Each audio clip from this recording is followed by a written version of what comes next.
dosa yang boleh membaham keseluruhan pahala puasa. Allahu Rabbi.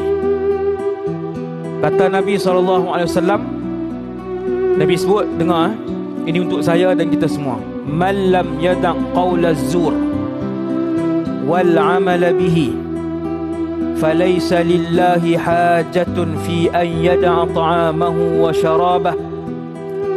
Sesiapa yang tidak boleh tinggalkan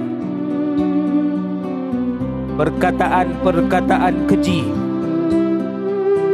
dan beramal dengan perbuatan keji, Allah tidak memerlukan kepada puasanya.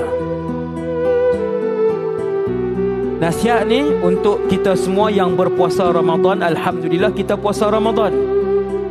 Kena jaga ada dosa yang membaham keseluruhan puasa yang agung itu.